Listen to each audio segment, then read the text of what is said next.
Well, not weirder than normal. This meeting is being live streamed. Got it. Got it. Thank you, computer. And okay, welcome to Write More Light. My name is Sarah with the Midwest Writing Center. I am super excited to introduce to you today Madeline Trainor. She studied theater at Cornell College and went on to write and direct plays for students of all ages in Cedar Rapids and Iowa City. She's also taught acting classes for community theaters and after-school groups. She's currently a stay-at-home mom in Iowa City and is experimenting with reading theatrical works online at Transgressivist. That is a Twitter handle. I'm going to go ahead and throw that in the chat. I want to say, before I officially let you meet Maddie, that I was super excited to get to speak with a playwright. In general, she came recommended by a mutual friend as someone who knows about playwriting. And it's been something I've been searching for a long time. And as I've recently gotten to know Maddie a little bit, I am just in love with what today's episode is going to look like. So Maddie, thank you for hanging out with me today. Thank you. I'm happy to be here. Yay, that's the best answer. All right, well, let's start slow. How did you get into theater? How did I get into theater? I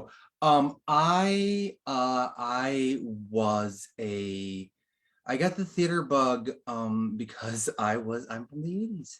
I am a child of the divorce boom. My mom, we got moved, I'm an Iowa transplant. We got moved here in like the early 80s, like 84. And my dad left in like 87. And my mom, well, there's two of us. My brother lives in New York. She wanted to do like something, right? As we were starting to get older, just to like not just be a stay-at-home mom, or not. She wasn't a stay-at-home mom. I'm sorry. She worked her ass off, her butt off. She worked her tushy off. She worked all the time to get us. The correct nomenclature is Heine. Heine. She worked her Heine off. While we were little, so that we could be fed and clothed and have an education and all that stuff and go to school. We didn't go to college. My brother went to college straight out of high school. I wandered. But she was doing community theater because she needed a hobby. And she didn't like a babysitter. So I went to Tech Week for Little Shop of Horror.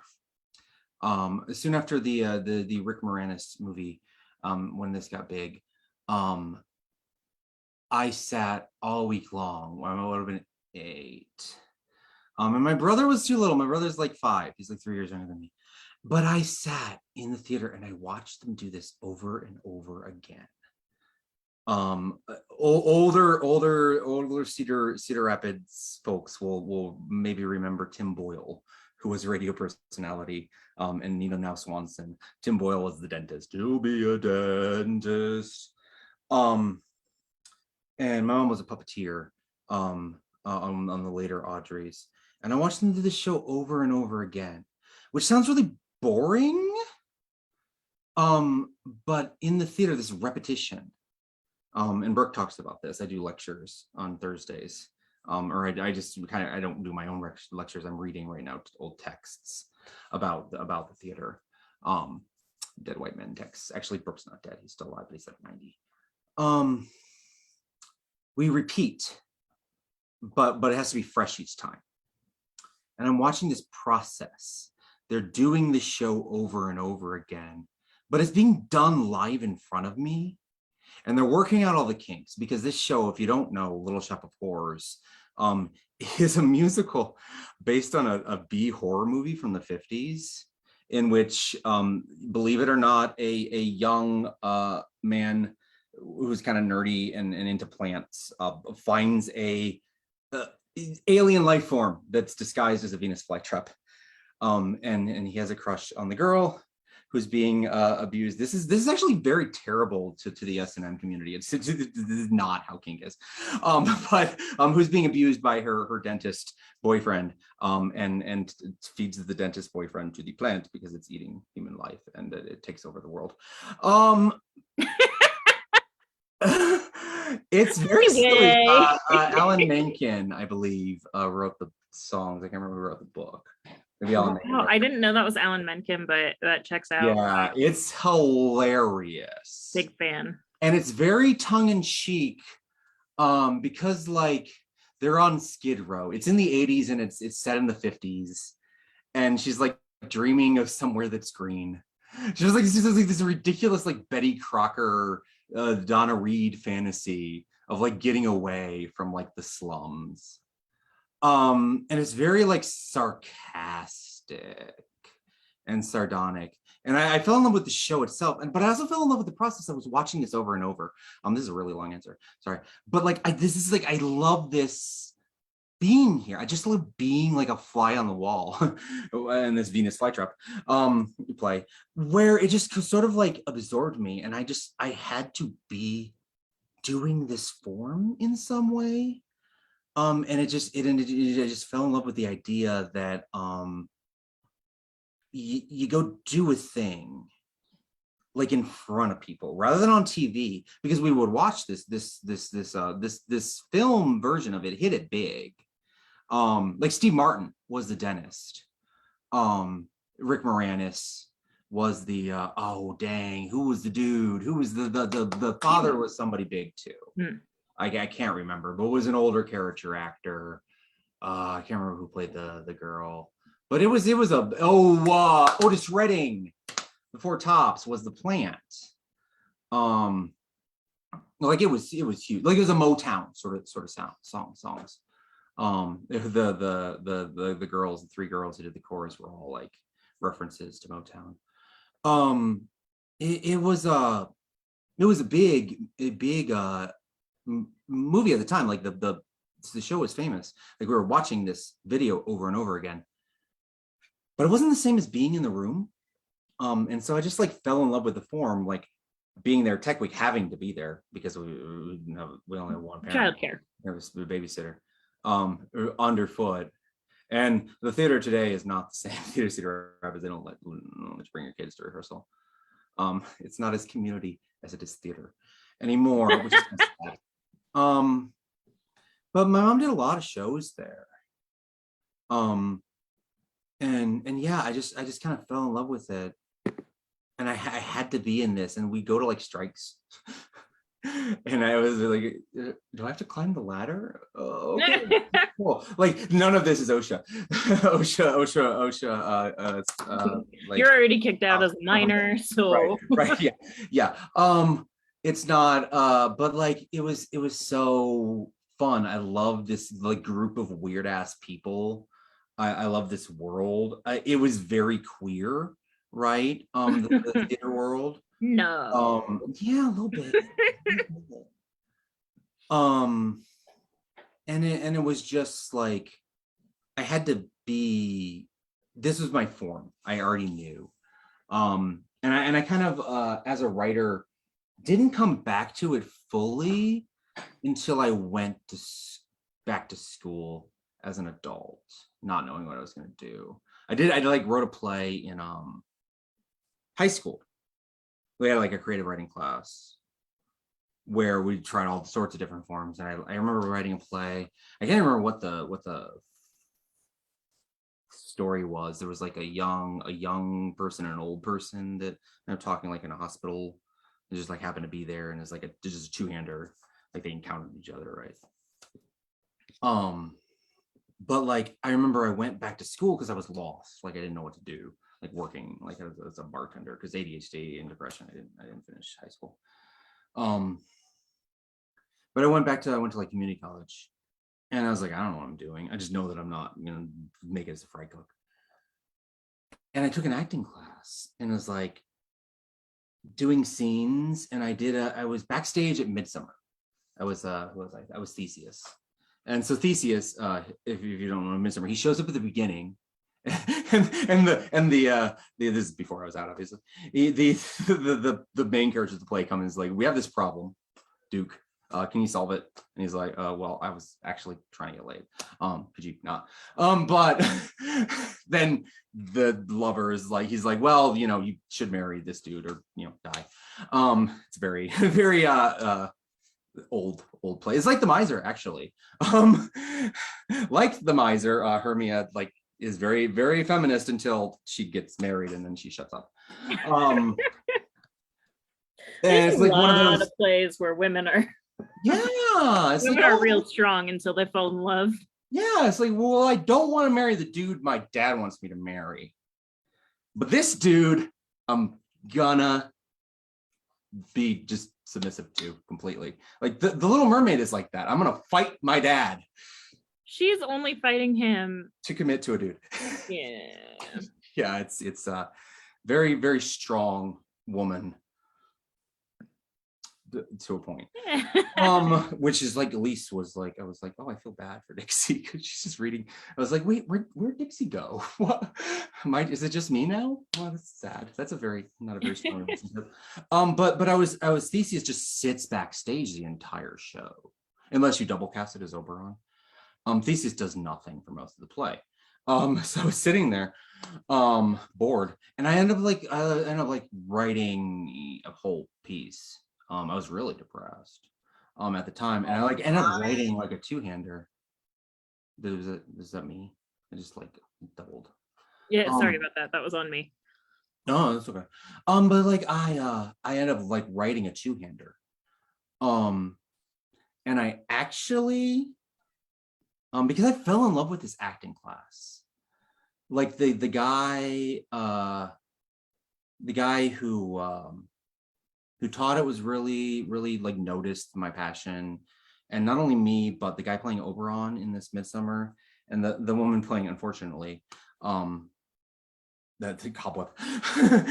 she felt a little bit shoved to the side. But and like me, she was closeted, actually. Like butch lesbian, put in all the because there's not a lot of roles for women in a college theater troupe. You're usually these Isn't that interesting? Yeah, like she was playing Chloe in Arcadia. And if you don't know Arcadia, Chloe is this That's Tom Stoppard, yeah? Yeah. I haven't read it. Just to be clear, I just want to make sure I'm on the same page. Mm-hmm. Well, Arcadia is a very interesting piece, and it's about a lot of things.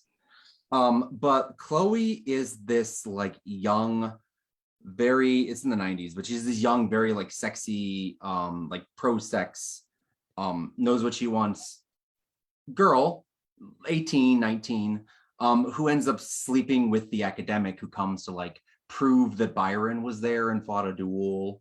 And that's why he left England suddenly. He has this weird fringe theory that it turns out to be true. Oddly enough, we know that as the audience because it keeps going back and forth in time. But he ends up sleeping with Chloe and throwing her to the side, which is really sad. But it's this very hot young character, very femme character. And I'm like, I don't understand. You're the best actor here. Can I tell you that? You're the best fucking actor in this class.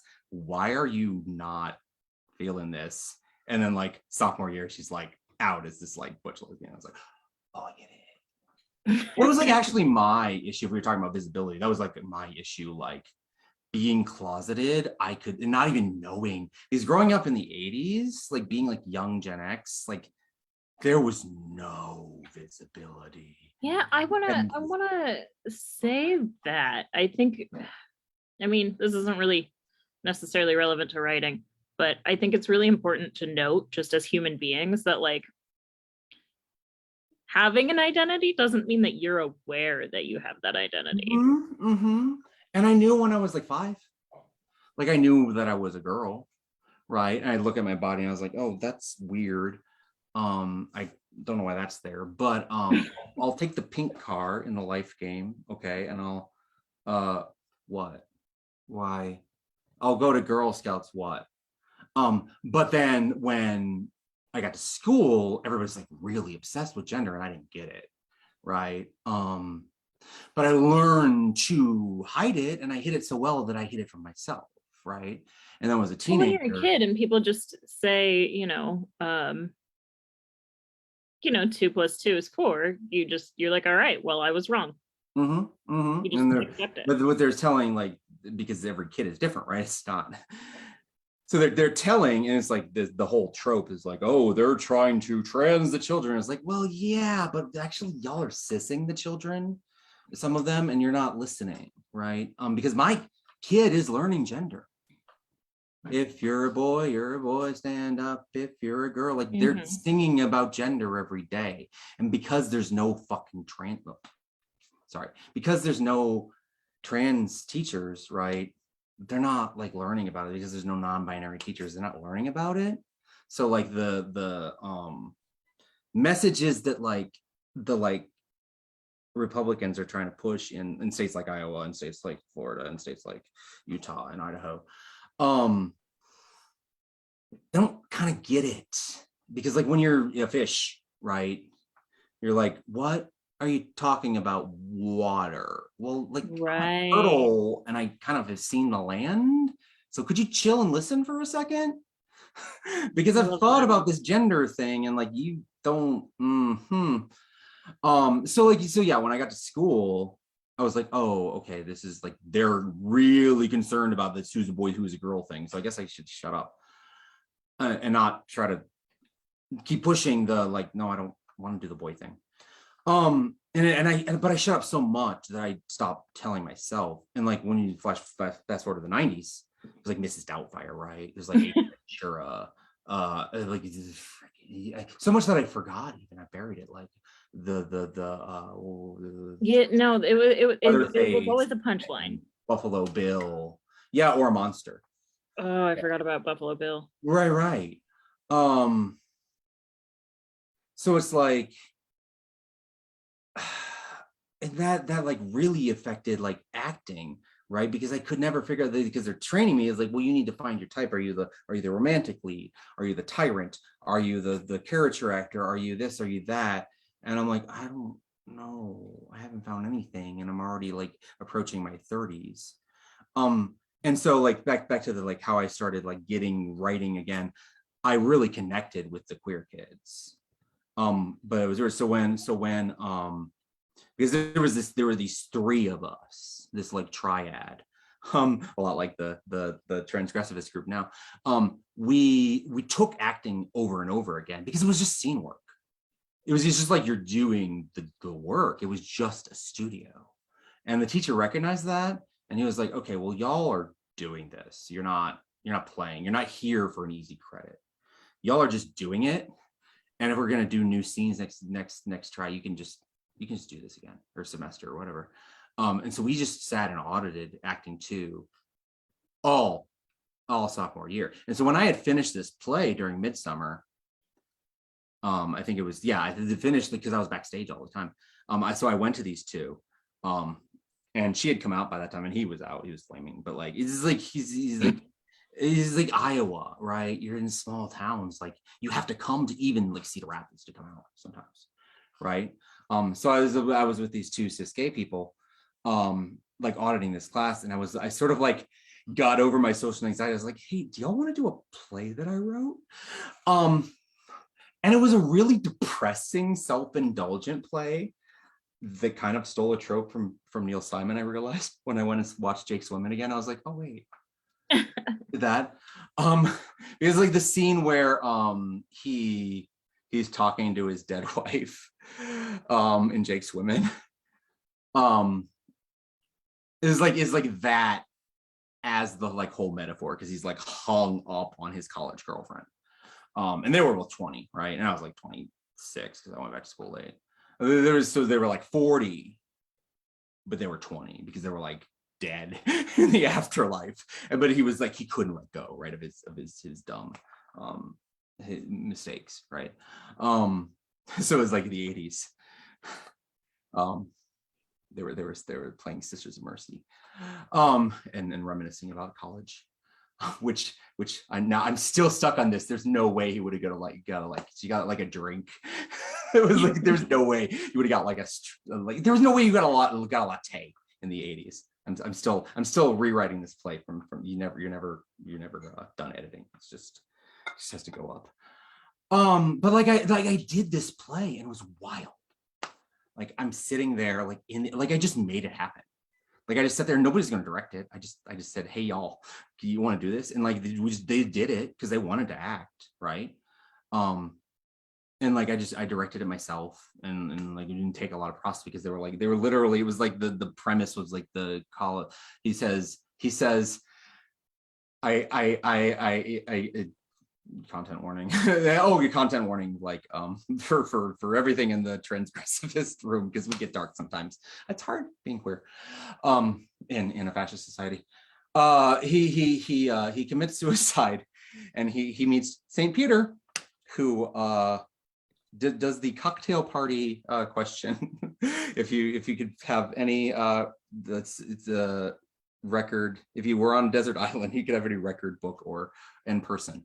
So like this is the premise, that he's like on a desert island, and he like brings his college girlfriend with him to his afterlife or some representation of it. So like they're having this conversation of like regret, right? And like he's like self-indulgently like trying to apologize to his dead girlfriend, or to his ex-girlfriend when he's dead. And so like there was no set, right?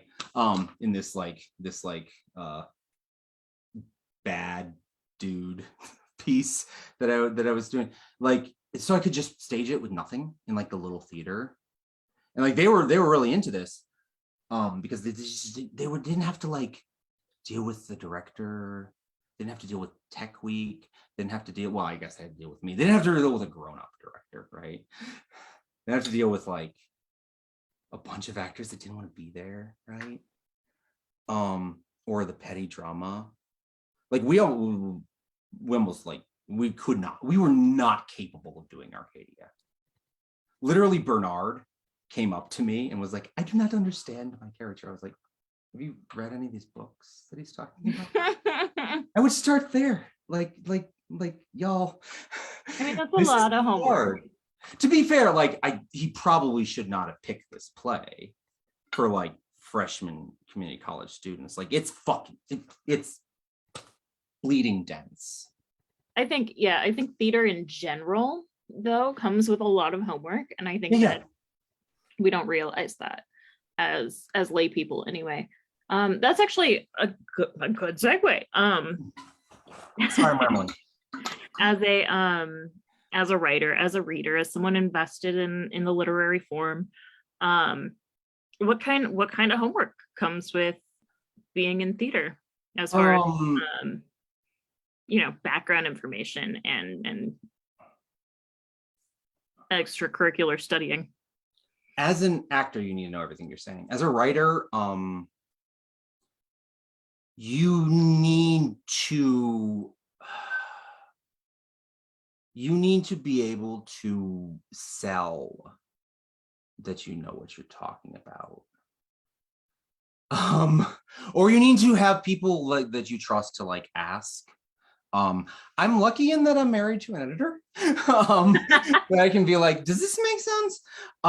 Like there's a moment in Cube, which is like a low budget sci-fi thing from the 90s, where I can never remember her name, Ezri Dax from Star Trek, who went on to do like the dead oh, the actor. I was like, yeah. They can use Star Trek characters? Because it's a crossover. No, I can't hear, I'm blanking on her name. Nicole DeBoer. She's like a college student, and the trope is like this like machine, this moving cubes, like they're inside a big cube. One of the puzzles they're trying to figure out is it's based on prime numbers. And she like reads this thing, and it's like 5. Yeah, that's not prime. And I'm like, well, she's a college student, and she needs to think for a second to figure out that a number that ends in 5 isn't prime. Listen, that's I'm really bad at math. But like, well, if it ends at 5, it's like a multiple. Anything that's a multiple of 5 will end in 5, right? That's a basic math trick, right? That makes sense, right? Yeah, no, yes. Yeah, right. So if you're writing a script, run that by like a math person, right? So it's like this. I promise to never write a script that involves math. Well, no, but it's like one of these things. Like Brecht said that like a playwright has to like be like a master of all trades, right? Because the world is so complex, right?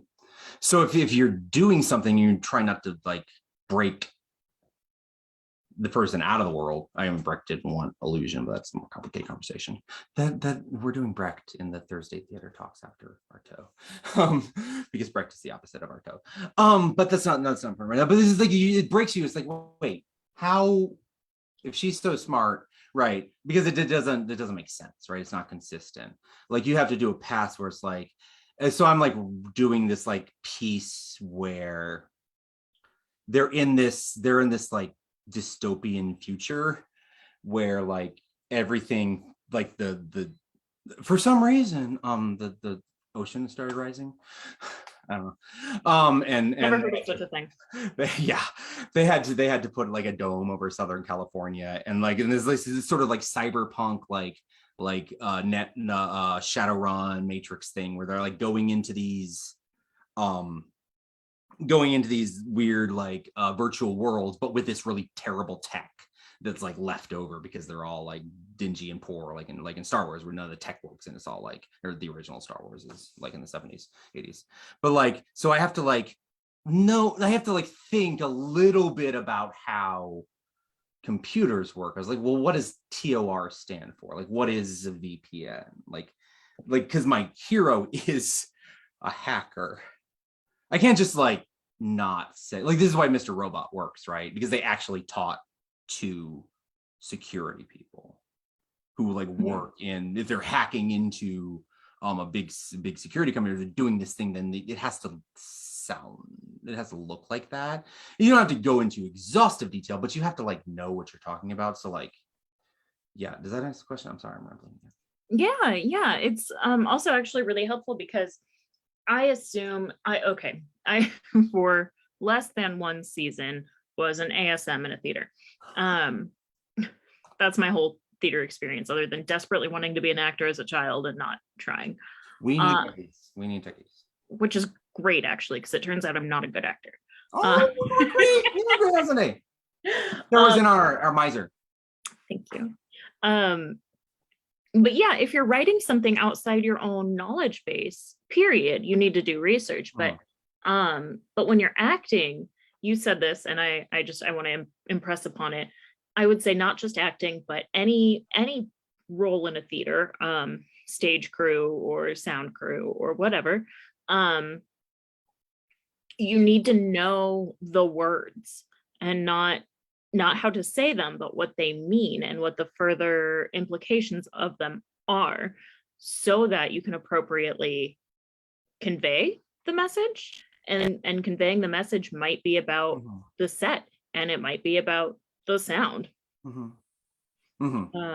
which is more homework, I think, than leisure reading. Yeah, and we spend a lot of time on homework. And then when I do like Shakespeare, I hammer this early, like, you need to know what you're saying, and we need to talk about, like, if you don't understand what you're saying, that's the first conversation we have to have, like week one, right? Because it is like, it's 400 years old, and a lot of the ways we use words have changed, and a lot of words are out of date, right? And it's in verse, so the sentence structures are weird to people who don't talk in verse most of the time, unless you're like Kendrick Lamar, and I'm sure he doesn't talk to like that on a day-to-day basis, like at the dinner table, like, you know. Actually, that would be pretty dope. It would be interesting to. Every once in a while, there's someone. Oh, Joe Mino. He's a novelist, an author, short story writer, nonfiction writer. Calling him a novelist is sort of a misnomer. He's a playwright. Anyway, he has this very specific cadence to his voice where you're like, I don't know. It seems like it has to be intentional, and it's mesmerizing, but it's just how he talks. It's not in verse, but it's almost musical because of its consistency.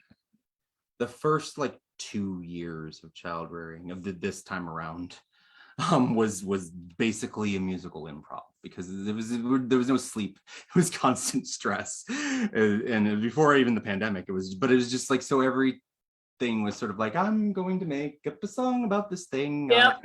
Over to get you the bottle, and now we're bouncing a ball on the floor. I do that sometimes anyway. Yeah. Right. Right.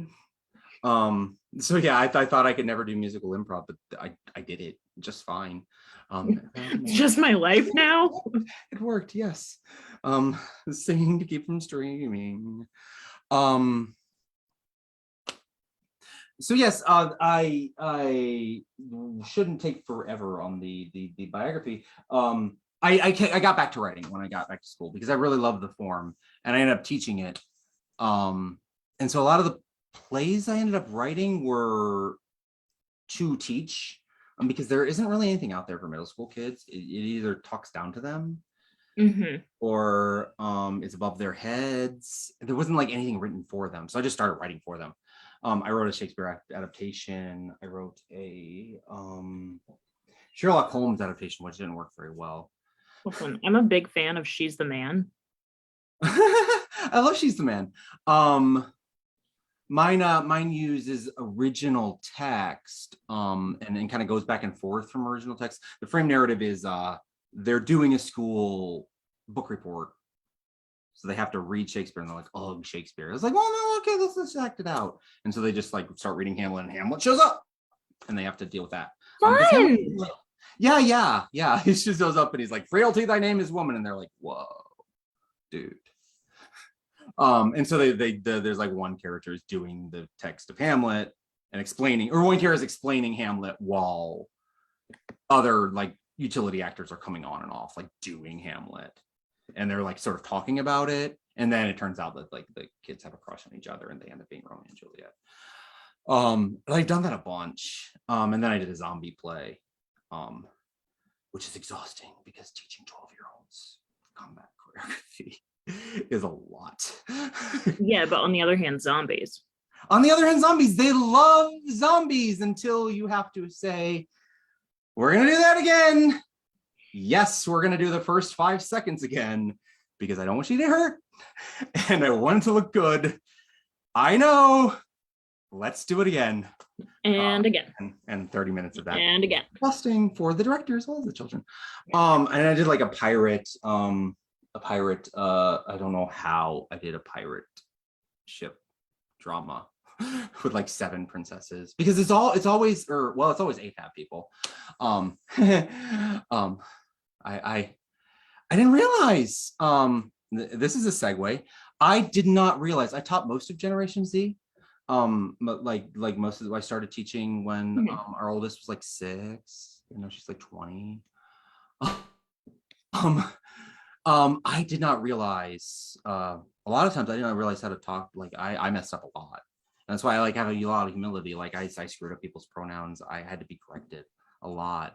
And I literally watched Lysander in one of these Shakespeare plays be like, I'll play Lysander.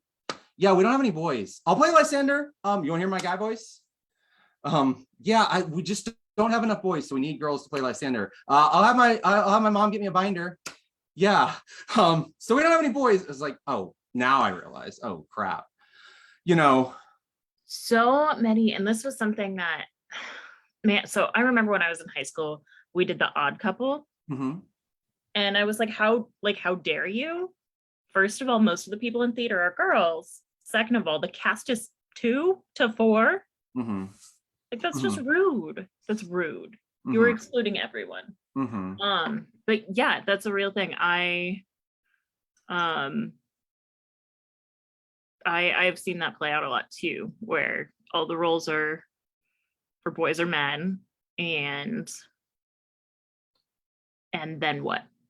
Yeah. Well, there was often a trans guy in the cast, or somebody who was questioning that wanted to play the guy's role. Not often the other way around. Usually there were enough like cis girls that we never had the problem. But often it's hard, really.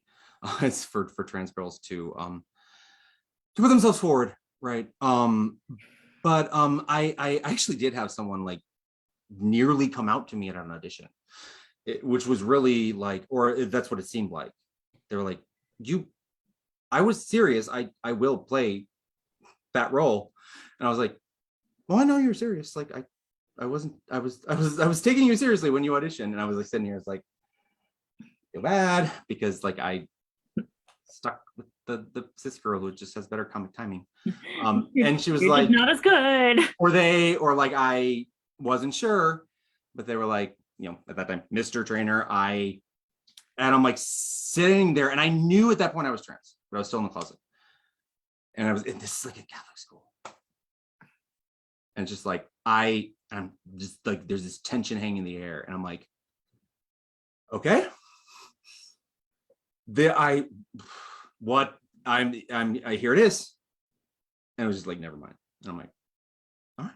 But it's hard. Because we don't have, like, with all the trans misogyny, like, we don't have models in school, right? I didn't learn about Stonewall in school, and I'm 43. Like,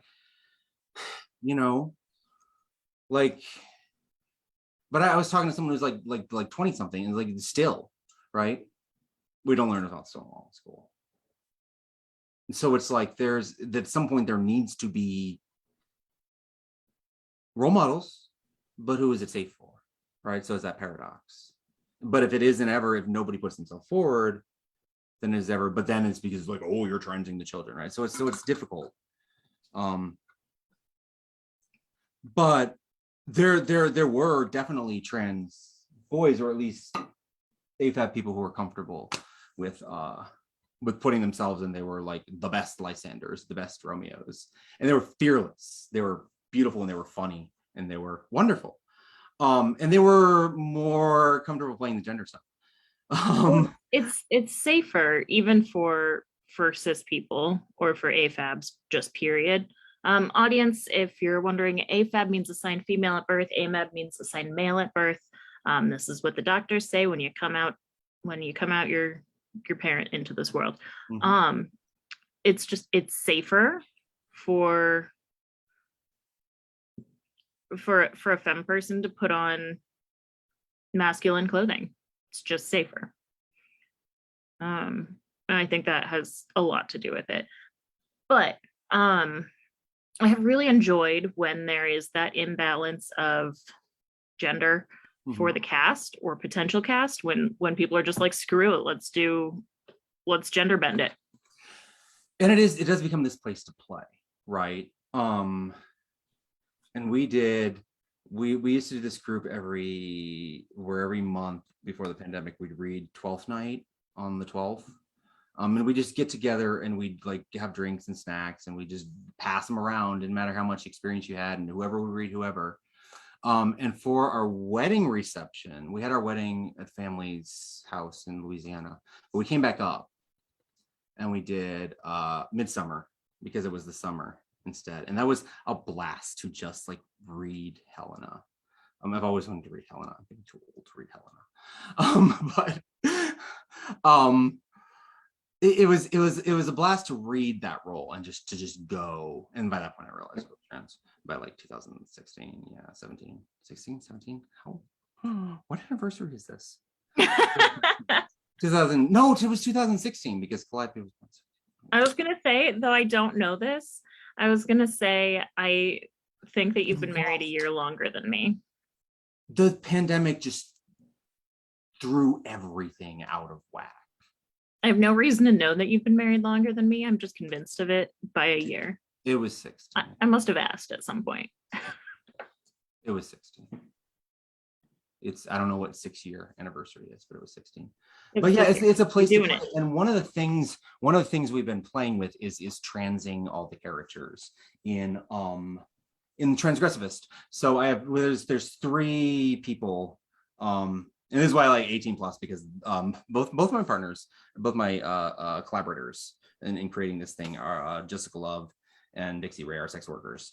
So they're definitely like 18 plus if you're coming to this in these rooms, because there's often lewd content on profiles, and in the pieces they deal with adult issues. I mean, like, we're not always talking about sex all the time.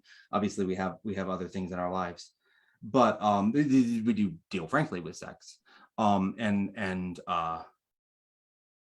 trauma and depression and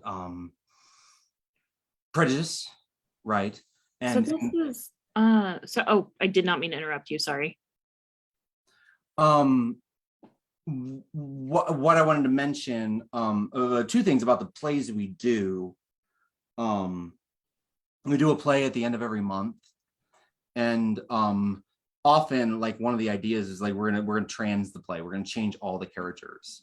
And Jessica, the real characters actually in Marassa, because we're talking about the French Revolution. Like, so Jacques Roux, the rabble rousing priest that I assume was executed. I can't remember actually. We do everything like fly by night. This is the very rough theater because we don't actually allow rehearsal time, because we're not paying anybody. we just pick up the play and go. So she changed that to Jacqueline Roux. I'm going to be definitely a female priest. She just changed the character. I didn't change Charlotte Corday because she was already female, and I just wanted to be that as a woman. But I definitely, as a part of the play, a part of the concept, I changed Rosencrantz and Guildenstern are dead. And I even changed the name to Rosencrantz and Guildenstern are trans. And the effect. Hold on. I don't know if that recording's still up. They go away after 30 days. Don't hold on, but like I need to engage with this. That's it. Rosencrantz. Well, hold on means go on. Okay, yes. No. I was just that was my exclamation point. Shut up. Tell me more. Yeah. No, yeah. No, exactly. Rosencrantz and Guildenstern Are Dead is like a 60s Tom Stoppard's like first famous play, and it's kind of Waiting for Godot meets Hamlet. And I directed this for That's exactly right. Yeah. In like 2010. And it's funny because at the time, the woman who played Ophelia, I think, the woman who played Ophelia at auditions was like, "Would you consider cross-casting the player?" I was like, "I would." But at the same time, I was like, I think I'm going with this guy. I should have gone with her. She was awesome. And then all I had to do for her as Ophelia is just like screaming cry. It's very sad. Because she was great. But I didn't have anything for her to do in that play. She's a great actor. But like reading this play, I was like, I think I'm going to rereading this play. I knew it very well. So that's why I chose it, because we didn't have a lot of time to prepare. And I wanted something I knew so I could just cut it easily and get it up there. And I was like, what if they're a trans femme couple? What if they're a T for T couple? And like I start reading Guildenstern. I don't know if you know this play very well. You seem to. The only one that you've mentioned that I am familiar with. I start reading it. Twelfth Night is my jam. Good. And Twelfth Night is a very gender bending play. We should do it sometime. But isn't that what She's the Man is? Yeah.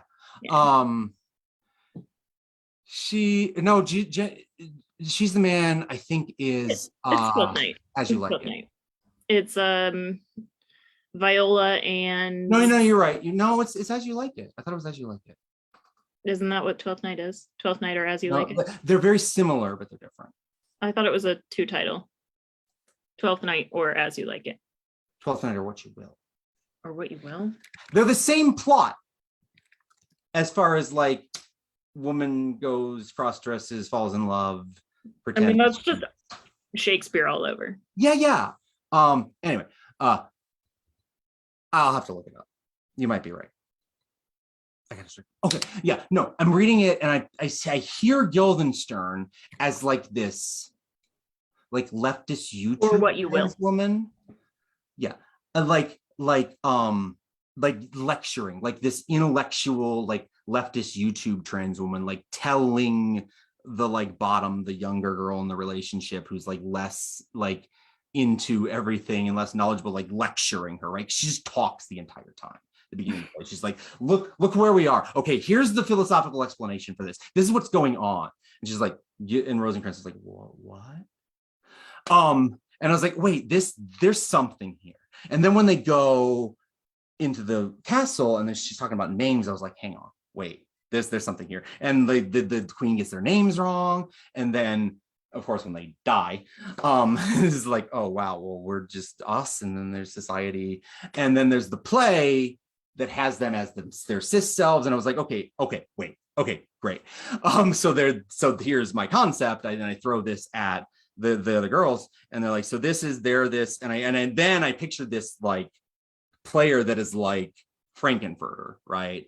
Like this, like Tim Curry in full drag, like, our we did the things on stage that are meant to be on off stage, right? And so like I have this like concept like already full packaged to just throw at them, which I was a little bit scared of because they didn't know the play as well as I did. But I trusted them enough even after like a month and a half to just be like, okay, this is what I have. And this play is compact enough within those three people that we could just do it pretty much by ourselves and just pull in a couple other people to do the peripheral parts. And it was so brilliant because reading them as women, all three of them as women, completely changed the play, and having this be a relationship, which is in Godot, part of the subtext. Godot feels gay to me. Godot is extremely gay. And bits of this I guess I've read a few plays. Yeah. And then these are the important ones. For like the 20th century canon, right? That's it. Godot was extremely influential in the way that. I was just laughing because I was like Shakespeare and Stoppard and Beckett. Brecht and Beckett. Yeah. I mean, I do Thursday mornings from 8 to 9. I do it's called Thursday Theater Talks on my Madeline at Madeline Train 01 because Twitter is weird. I read readings of texts right now. I might do more advanced talks, and eventually I'm going to read women. But right now I have to get through these things. And Peter Brook talks about like in the mid 60s, like what are we doing in the empty space? Like what is the theater and what is happening? And what can we do with it and what's changing? And he talks a lot about the difference between Brecht and Artaud and Beckett and Grotowski and all these thinkers and practitioners. And like he keeps going back to Shakespeare because Shakespeare, in his mind, is the only person who's like got it right as far as being able to go back and forth between these styles and get everything right and have this freedom of the Elizabethan stage that isn't like bogged down with all these sets moving around and everything. And he's kind of right. And TV and film have done some things that theater have not been able to do, and we've been bogged down by economic conditions and stuff. But like more or less, a lot of what Peter Brook said in 1968 is still fairly accurate, and we still haven't topped Shakespeare, and that's kind of why we still do him. But anyway, back to Rosencrantz and Guildenstern. Changing these characters to women in a relationship like totally changed the tone of the play, and moments that were funnier became funnier, and moments that were softer became softer, and moments that were more tragic became more tragic. And it felt really, even with very short prep time, it felt really energetic to read this. And running out of time, but like that same concept has changed my writing as well as my acting. If you're willing to stay a little longer, I have some more questions I'd love to ask. Yeah. Okay, cool. You're totally allowed to say no. Yeah, I am. I'm running out of water, but I'm dehydrated. But yes. Okay, so the exciting thing. I mean, so initially I asked you on, and I was just going to pick your mind about how to write a script. So maybe you'll let me have you back, and we'll talk about that. But you reminded me it's Trans Day of Visibility. And what's really, I think, most exciting and also scariest about writing is how much of ourselves we put into it, whether or not we want to, whether we're writing speculative fiction about ants, ants, the insect. Sorry, I was lost on I was thinking about. No matter what we're doing, our identity is going to creep in. How has that happened for you in your writing since coming out, or how has it changed before and after coming out to yourself? Um, and how is it putting that out in the world? That's a lot of questions, I know. Wow. So, I can cut that down into a 3-parter. no, so I'm gonna try to, without going off on a million tangents, compartmentalize it and break it down. So, the reason we're doing theater on Twitter Spaces is partly because of the pandemic, and partly because it is kind of isolating being a trans in the Midwest. So over the holidays, I found kind of this community, even though I haven't been doing my voice training, my voice feminization training, which is a lot. If you got a lot of testosterone in your body when you were like 13, it's a lot of physical training to read. No, I understand it, especially as an actor, right? I haven't had a lot of time to do that. So I was kind of scared when somebody first handed me a mic in one of these rooms, and I was like, I don't want to talk. But I actually ended up falling in love with it over the holiday season. I met a lot of people that I really like talking to all the time, and it's nice to have like a community, even if it's just on social media. And there was Jessica Love is doing a lot of weird things with these. She's like reading spot books and like found this like weird AI gospel bot that was like reading like random like bits of scripture, like based on like all the big religions, like just random bits of like weird, almost like a William Burroughs thing, right? Like generated scripture. And she's doing that. I was like, what are you doing? And I feel so well read today. I'm reading random bits of like, I want to do that. And then we started having these conversations like, what could we do with this? Like we could play like role-playing games if they're not like dice heavy ones. We could do theater. Like, what do you want to do? We could do Murad Saad. And she was like, yeah, we should do that. I was like, and we did it. Like, even though our musician dropped out, I'm like banging on my child's keyboard and like reading. It was terrifying, but I survived. I'm not dead, right? I died twice, actually. No, I didn't die because I was just a mental patient. But I died as Rosencrantz. I'm okay, right? It's just a play. I'll die eventually, hopefully not anytime soon. But like, we're trying to have this conversation of like, can we do like a giant play on a Twitter site? Can we get people to do that? You're not gonna get people to do that. We need to do a smaller thing. And we had this conversation. I'm like, okay, y'all are both right. Hang on, I want to do both. So we set up this thing where we're gonna do a big play once a month, and it was every Monday night. I switched it. It's every other. It was like the first and third Monday night at 8 p.m. Central to 10 p.m. Central. We do what's called the Ghost Light. Mondays are traditionally when theaters are dark in the physical world. I haven't really been going to plays because of COVID, and I have an under 5 child. I haven't worked since we're choreographing. I was choreographing like a high school play when this hit. Like it was like Marvel Comics, like Squirrel Girl was fighting Dr. Doom. It was like we can't have rehearsal right in the middle of COVID. Like we can't bring these kids. So I haven't worked forever. So I was like, yeah, I want to do this. It'll help my voice if we're reading scripts. We read like what was his name? All in the timing. I can't remember his name. It doesn't matter. David Ives. I was like, what this is what we'll do. We'll have like an open mic thing. We'll do like 2 hours. We can read, maybe like 3 plays, and then we'll have an hour of like people can talk about them, give feedback. Nobody else brought anything. One person did eventually, and they're there, but they haven't read again. Although everybody's queer and like we're under like genocide, trans genocide, literally. If it's Trans Day of Visibility, please give money to organizations that are like ACLU. I should tweet some stuff on the thing as far as like civil rights, but like that are fighting some of the things that are going on in Texas, especially and in Florida and here in Iowa, and just like all the things people are on attack. So like a lot of people are struggling. But like there was a lot of content coming through, so I ended up digging through my old folders, and oh wow, as far as putting yourself into writing.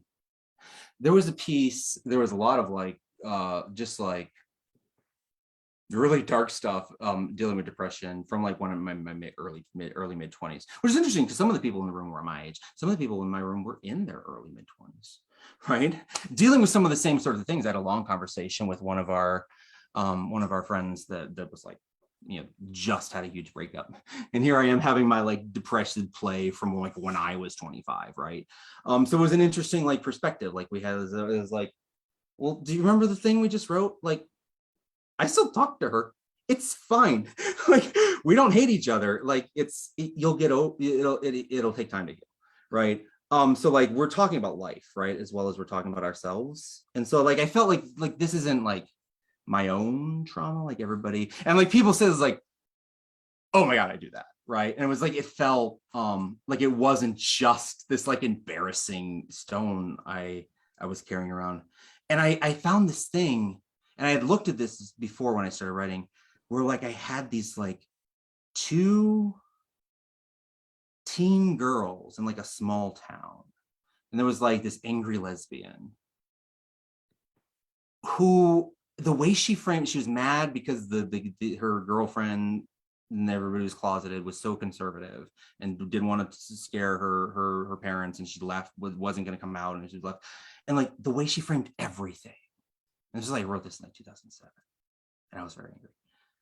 Everything she said was just like using the same language I would use now, but with the same feelings I would use now. Like she's Danielle, but she wouldn't call her Danielle. She called her Danny every time. Isn't it? So I think it's really interesting. I think probably all of us do this, definitely to a different extent, right? The things that we hide from ourselves are varying. But it sounds like you left yourself clues. Yeah, I'm reading this play, and like, yeah, there's all these things. She wants to give her a jacket. Like it's like this very like masculine coded like dating ritual thing. She's like, take my jacket. And it's like there's these two girls, but like she wants to be her boyfriend, is like the kind of the way she's saying this. And so it's weird because I am like presenting mask, and I remember being mad at this dude because I thought I was gay. Turned out I was, but I like girls. Very, very common trans femme experience now that I'm talking to other trans lesbians.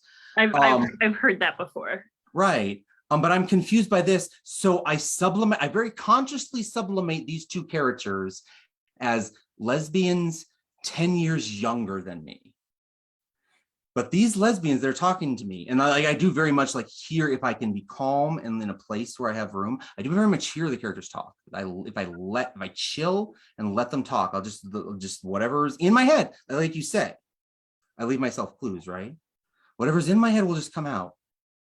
These characters insisted on being trans mask, even though I made them female. Like I assigned them genders, right? They were a FAP. They were assigned female by Playwright, right? They insisted on, or at least Zoe insisted on being like a dude, right? And like she even like says at the end of the thing, like, if I were bored, like if I had a penis, would you be fine like dating me? And I was like, did I say this like when I was 26 and I didn't know the word cisgender, and I didn't know the word transgender, I didn't know about bioessentialism, I didn't know about TERFs, I didn't know about like discussions about like genital preferences, and it's like, did I really say this? And then it took me another 15 years to come out. I was like, wow. And I'm like reading this, I'm like crying for like the fury that this kid has, right? That was still like closer to my age as the playwright, right, than I am to the playwright's age now. And I just like I feel this like sense of loss for this kid, this fictional kid that is me, right? And then for myself, and then it's like, how did I not know, right? Like how? Because that's why we have trans visibility, because nobody is allowed to talk about it, kind of, right?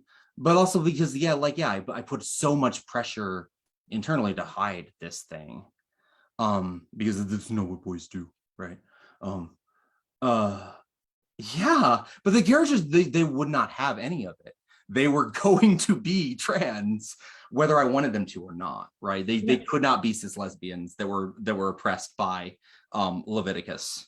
It was a very simple play, right? I thought it I was just about feel two angry lesbians in a small town, but it wasn't. It was about more, because I came flooding through it. Sorry, I keep cutting you off. Go ahead. no. I was just gonna say I hear a lot, and myself feel the same thing with writing characters. I don't control them.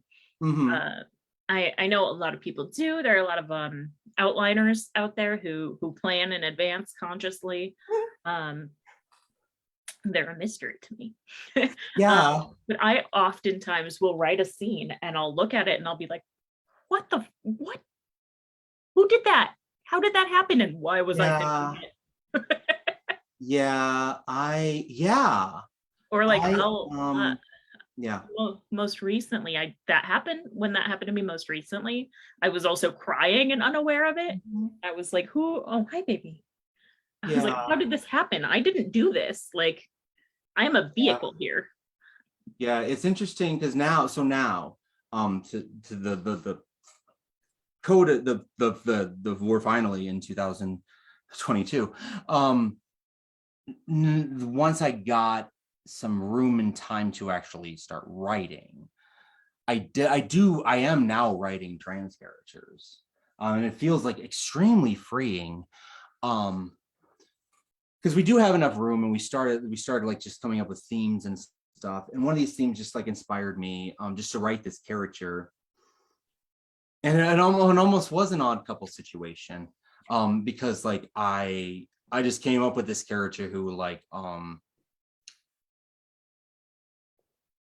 the situation was just like she was very like depressed, and like her roommate, and they were like, she was like the reckless, impulsive type, and the like very stern, like everything's clean type, like the odd couple sort of thing, right? But like the phrase, I think it was like my cup runneth over. So the phrase gave me this idea, like I wanted this character that was like thought she was gonna die. Like she went to like a fortune teller and she's like, you're gonna die in 3 days. She wants to do everything. Like she wants to get all the experiences at once. And then it was a comedy. She's not gonna die. She didn't listen. It was just silly. But and so it's like this character is like obsessed with like just like taking in everything, right, and not really feeling it, right. And like this character is like, you're being ridiculous, right? The house is filled with like Twinkie wrappers and stuff. And like this clash, but like and it was like this sort of skit I would have written, but like they were both suddenly trans, right? And also the third character, the girl she picked up like at the bar because she's just going right out and partying, is also trans. And it like, and I had always been struggling, like now that I'm out, like how do you write, how do you just tell that someone's trans? Because like all my friends are like totally different, right? How do you tell that someone's just like trans on stage? Oh no, I just had this wonderful example and I cannot for the life of me remember it. I saw this really, really wonderful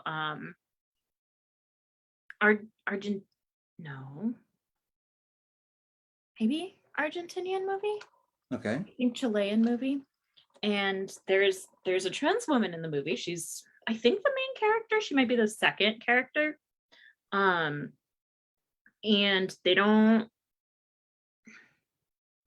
It's basically the Goonies, the story, but they're adults, and it feels dark. Like the coloring is dark. That he's just watching you, my sweet kitty. Oh, hi. I know you can't see him because I'm wearing. Sorry, no, I was in my head too. And oh my god, I'm gonna have to look it up and I'm gonna have to post it widely. But anyway, they don't talk about it. They just go through life. Like you're not sitting there wondering or trying to clock her or whatever. She's just the main character. And she is played by a trans woman. I want to give that shout out. Which is important. Like I like that that's happening now.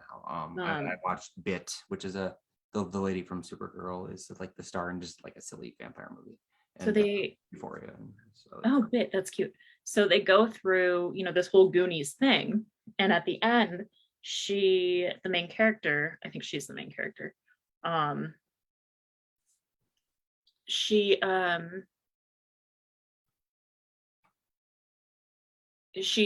mentions it in passing. She's like, she says something to her friend about like, oh yeah, okay, I'm remembering. I've only seen it once, and it was a few years ago.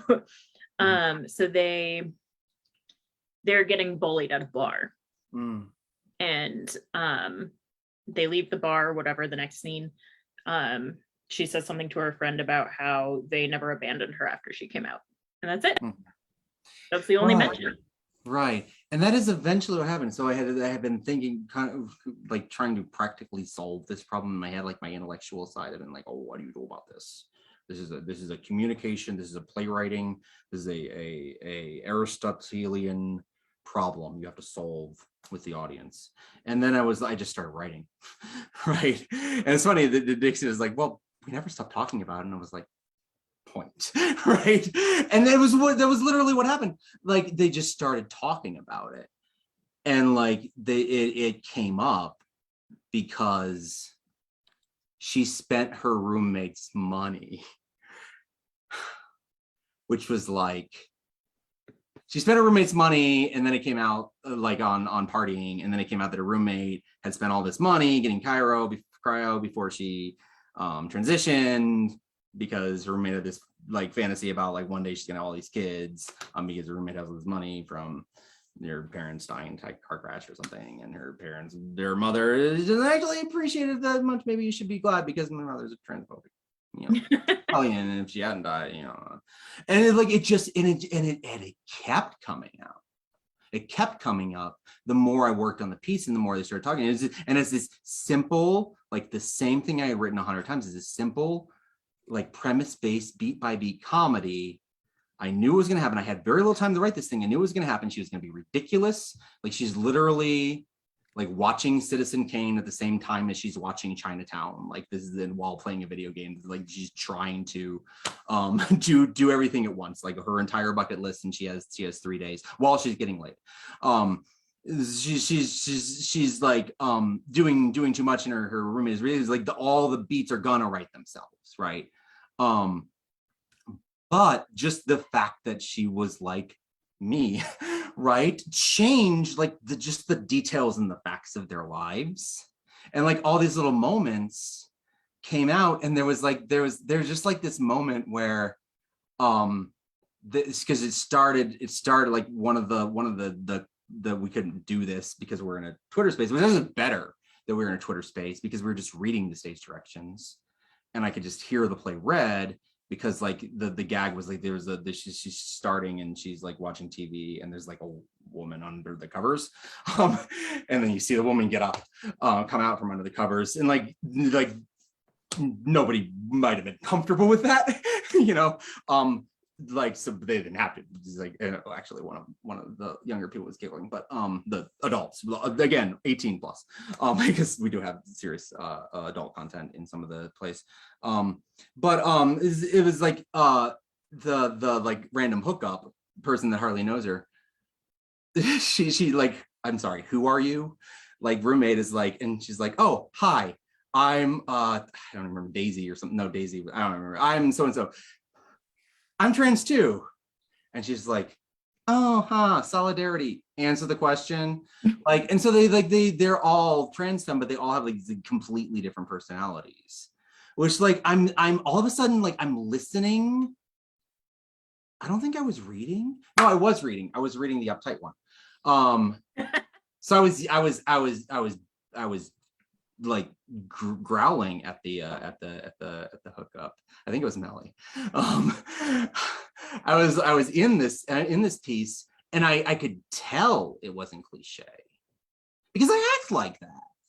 I'm often the one in the room who's like, y'all, this is too much. We need to be serious right now. Like, because they're both me, right? The lady who's like, come on, I've spent half my life hiding, and it is time to party. And the lady was like, no, we have a mortgage. Those are both me. And so when I get on the page, it is, I mean, I have to be relaxed. I have to not have distractions. And it's hard to write with like little kids, and stress and depression, right? But like there, if I can let that flow, like they're both there and they're both me and they're both real. And like a lot of the stuff that we had in there, like everybody's like, yeah. You know, I do that a lot. And when we're talking, like a lot of the pieces I've written, like when I except for the sci-fi piece that has too much exposition, because I tend to write like George Lucas or J.R.R. Tolkien sometime. But that's only because like I'm trying to figure out what's going on. Georges. The Georges, right? Orwell comes out sometimes. If you're a George, yeah. Does George Orwell have too much? I don't know. I did find the name of the movie I mentioned. It's written by Santiago Loza. It is Argentinian. The English title is Brief Story from the Green Planet, because historia is story, not history. And the Spanish title is Breve Historia del Planeta Verde. Yeah. Anyway, they showed it at Film Scene in 2019. It was dope. I definitely want to see more trans women on film. I definitely enjoyed, I saw both seasons of Euphoria, and I really like Hunter Schafer, and I love that trans women are playing trans women on television now. And there's a lot there that highly sexualizes her, and like there's a lot that I don't know if you've seen this, but I guess we're talking to the whole audience, so probably lots of people have seen it. But there are like a lot of moments where she's just also just a high school kid, right? And something happens, and it takes to her, and she's just one of the girls, right? And she's part of the crowd, and she reacts like a human, because something happens that's funny or sad or terrible, or like her friend's in danger, right? Because the main character is Rue, and Zendaya is amazing, and who's a drug addict, right? And it's a very serious situation, and like just having more trans women play trans women, human beings. Although you probably shouldn't always just put the pretty white skinny women. You should also have trans women of color, and you should also have disabled trans women. It should be Laverne talks something really, really fantastic about how she's accepted only because she passes, and I think that's a really big facts, right? And there is a lot of problems there, but it's like that sort of like thing where there's only like one seat at the table, right? For like to represent a whole vast swath, right? So yeah. This has segued really well into a bigger question of visibility. So obviously with someone of any identity, today we're talking about trans day visibility, but any identity, by virtue of existing, we're putting ourselves out there in the world. But when you're involved in art, you're creating art, I guess this is going to be another like 2 or 3 parter. I'll try to cut it. So you talked about creating queer characters, creating trans characters in the work that you create. Yes.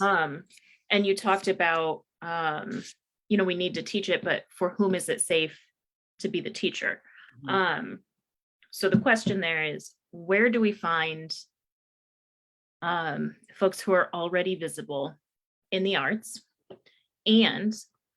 or how do we become those people who make the visibility? Oof, I mean, by the way, you are the expert on all things that have I'm making fun of the question. Yes. But the question, of course, is if say I were not already aware of trans writers, because writing, but any art, of course, where would you recommend I look? And I want to say, actually, as my own personal shout out, the Midwest Writing Center's Twitter account tagged a bunch of queer writers that were associated, or trans writers that were associated with earlier today. If you're looking for resources right away, we've got them. Yes. Now Maddie's turn. Yes.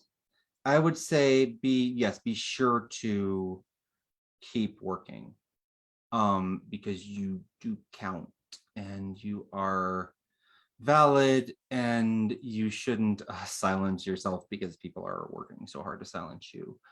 And definitely support each other and shout out each other, and especially those among us who are further marginalized.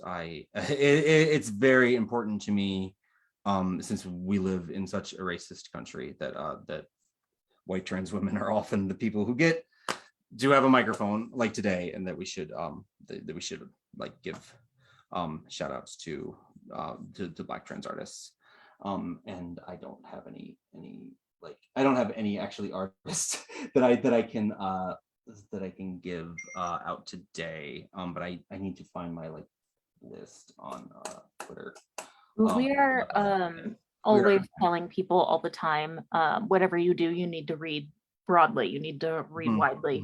And by that we mean genre, and we mean the identity of the writer and the location of the writer, etc. So definitely at least one of the places you can check is the internet. But I think we should all be supporting each other in community, and listening to each other and reading each other's arts, and signal boosting each other. I mean, we already do that with mutual support, which is kind of there's no healthcare and such in our country, so we like kind of our own safety network, right?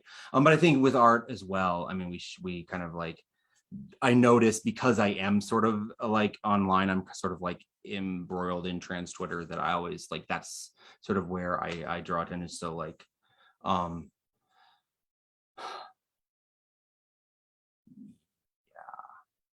I would have to actually look, because it's all like, this is all like written names, right? I don't want to misattribute. I'll have to add on to that post. Please do.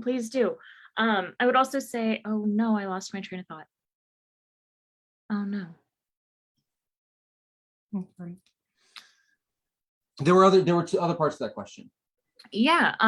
Well, here's a little quick one.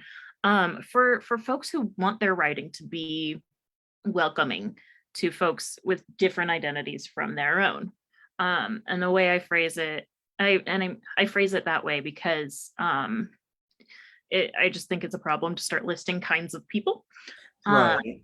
But it's not a hard thing to do. There's a children's author, Rick Riordan, who who has a trans character, and they're one of the main characters in a book, and that's it. He's just a very popular white man who is being inclusive in the tiniest way, and it doesn't hurt him at all, and it helps a lot of people. Another thing that he's done, I talk about him occasionally because I think that he's like the shining example of successful person doing their part.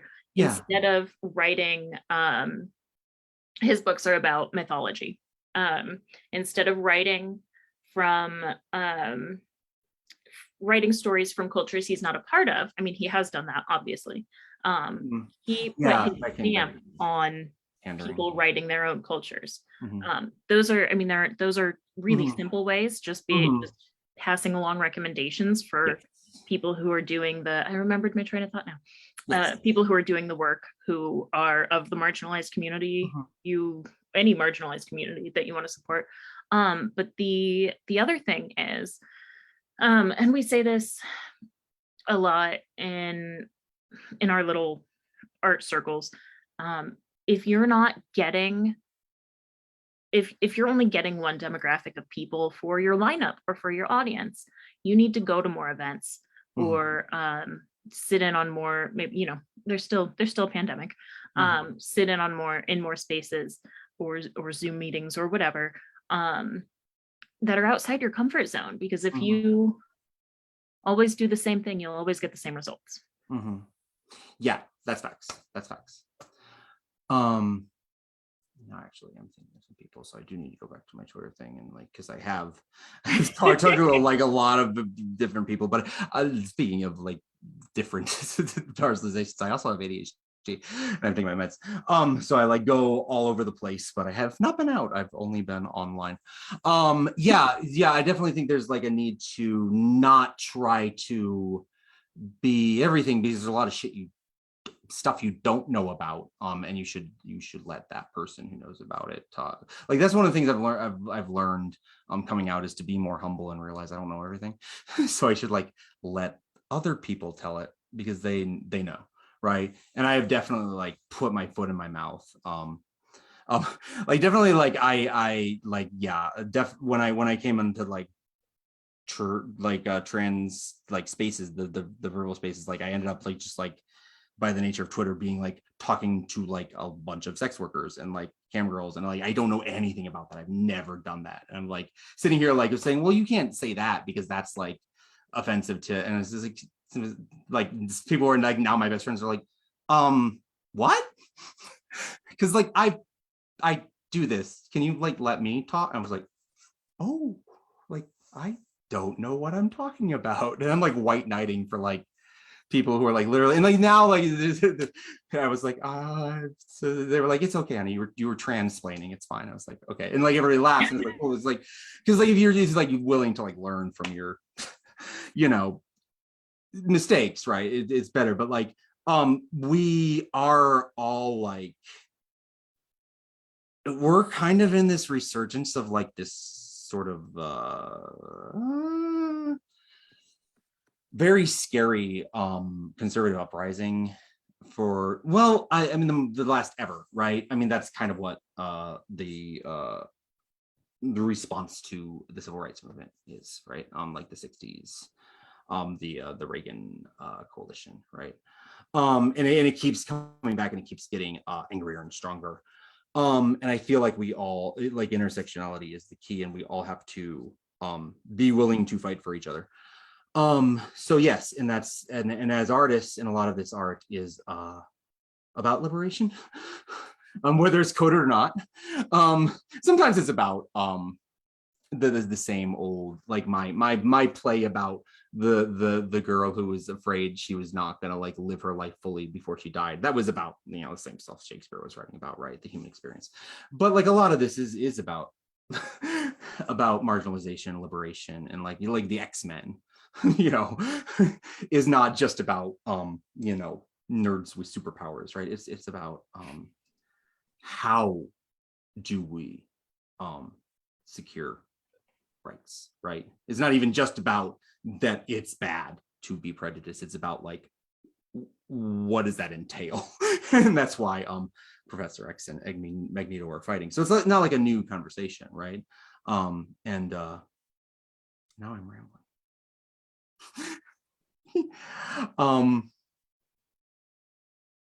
But yes, we should uplift each other's art, and we should listen to it. And I definitely want more voices in the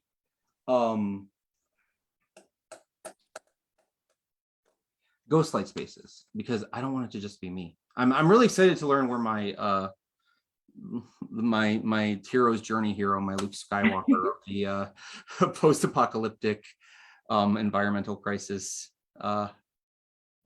hacker future. I actually don't know what her ethnic background is, because she's in LA. She's probably not white, but she's definitely trans. She's definitely trans. Do you have any final thoughts you want to leave us with? No, definitely come check out. Yes, no.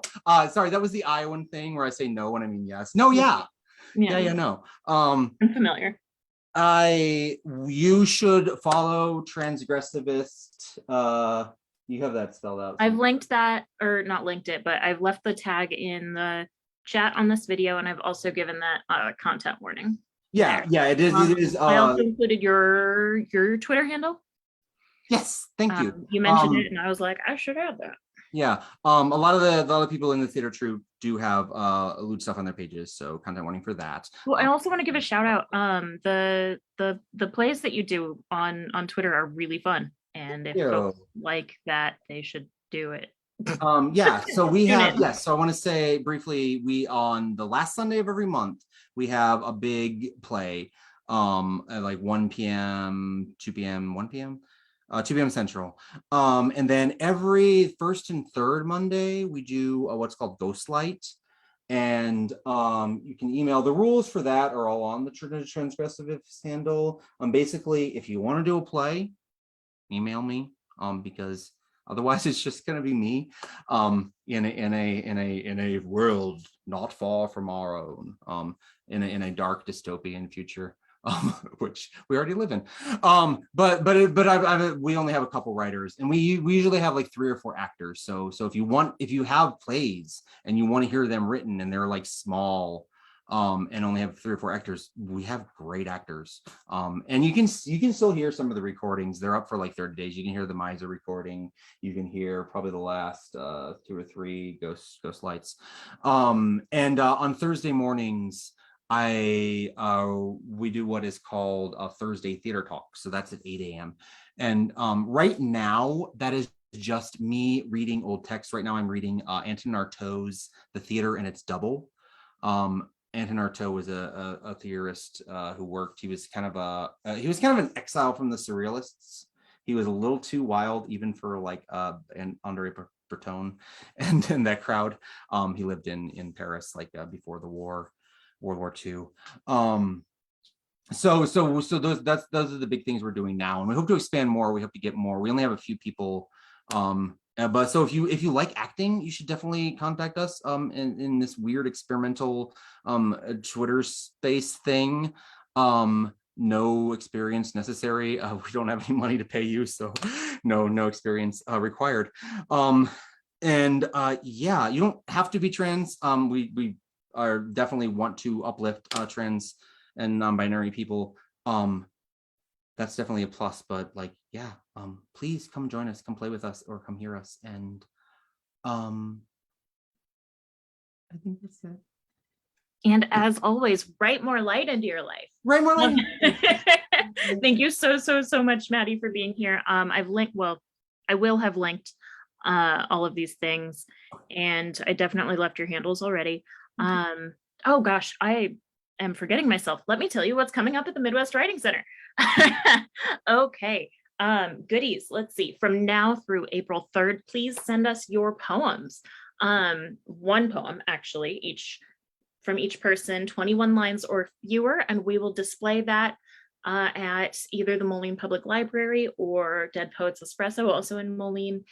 This is a really fun opportunity. You can add your social handles or your Cash App, Venmo, PayPal code. Maybe people will tip you. I don't know how frequent that is, but you can definitely give people the opportunity. So if you want to send that email, that would be to midwestwritingcenter@gmail.com. As I did not say, but this is for National Poetry Month, which is April. We're going to have a fresh, new, upcoming, exciting Spectra poetry reading at Rostock's April 28th to celebrate National Poetry Month. We will also have a late National Poetry Month meeting at the Moline Public Library on May 12th. Of course, we have a super fun 1-day workshop with Audra Kerr Brown on flash fiction writing. I believe that's $30, $20 for members. Audra Kerr Brown is a star of flash writing, widely published. I believe works in a journal for Crash Lit. So that is called A Crash on Flash. Of course, all the information for all of this stuff is at mwcqc.org. And every first and third Saturday of the month, we're still doing Writers Studio. That is a workshop group in which you'll hang out with me on Zoom, and we will try to help each other become better writers. We like to ask contributors or participants what they want for their work, why they're here asking for constructive feedback, rather than just telling you what we think, because we want your work to be the best work that you can create. We do not want to tell you how to create the work that we like.